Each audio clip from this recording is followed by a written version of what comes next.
السلام علیکم ورحمۃ اللہ وبرکاتہ۔ ہمارا آج کا موضوع ہے مس شدہ کپڑے سے حصول برکت۔ آغاز کرتے ہیں۔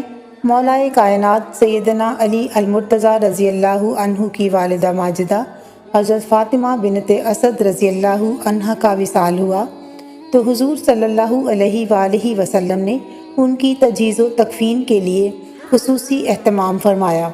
غسل کے بعد جب انہیں قمیص پہنانے کا موقع آیا تو آپ صلی اللہ علیہ وآلہ وسلم نے اپنا کرتا مبارک عورتوں کو عطا فرمایا اور حکم دیا کہ یہ کرتا انہیں پہنا کر اوپر کفن لپیٹ دیں۔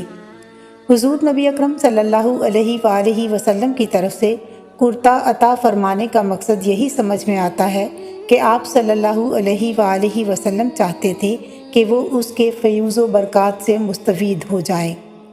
حضور صلی اللہ علیہ وآلہ وسلم کی صاحبزادی حضرت زینب رضی اللہ عنہ کا انتقال ہوا تو آپ صلی اللہ علیہ وآلہ وسلم نے ان کی تکفین کے لیے اپنا مبارک ازار بند عطا فرمایا۔ صحابہ کرام رضی اللہ عنہم نے بھی حضور صلی اللہ علیہ وآلہ وسلم کے استعمال شدہ کپڑوں کو کفن بنایا۔ حضرت سہل بن سعد رضی اللہ عنہ فرماتے ہیں، ایک خاتون نے حضور صلی اللہ علیہ وآلہ وسلم کی بارگاہ میں ایک چادر پیش کی۔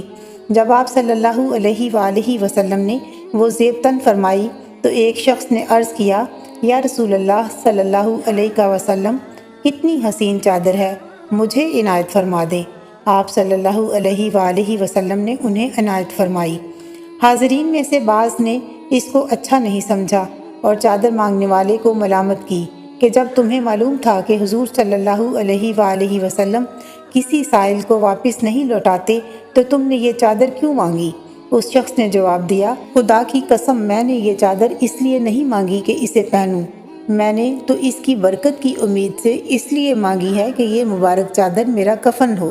حضرت سہل فرماتے ہیں کہ یہ مبارک چادر بعد میں ان کا کفن بنی، یعنی اس خوشبخت صحابی رضی اللہ عنہ کو ان کی خواہش کے مطابق حضور نبی اکرم صلی اللہ علیہ وآلہ وسلم کی مبارک چادر میں کفن دے کر دفنایا گیا۔ حضرت عبداللہ بن سعد بن سفیان غزوہ تبوک میں شہید ہوئے تو حضور نبی اکرم صلی اللہ علیہ وآلہ وسلم نے انہیں اپنے مبارک قمیص کا کفن پہنایا۔ حضرت عبداللہ بن حارث بن عبد المطلب بن ہاشم فوت ہوئے تو آپ صلی اللہ علیہ وآلہ وسلم نے انہیں اپنی مبارک قمیص کا کفن پہنا کر دفن کیا اور فرمایا، یہ خوش وقت ہے اور اس نے اس سے سعادت حاصل کی ہے۔ حضرت عبداللہ بن ثابت بن قیس رضی اللہ عنہ جب فوت ہوئے تو حضور اکرم صلی اللہ علیہ وآلہ وسلم نے اسے اپنی قمیص مبارک میں دفن کیا۔ ان روایات سے معلوم ہوا کہ حضور نبی اکرم صلی اللہ علیہ وآلہ وسلم کے مبارک لباس میں اللہ تعالیٰ نے برکت رکھی تھی کہ نہ صرف دنیا میں لوگ اس کے اثر سے فیض یاب ہوتے رہے بلکہ بعد از وفات بھی اس کی برکات سے لوگوں کو فائدہ پہنچتا رہا اور رہے گا۔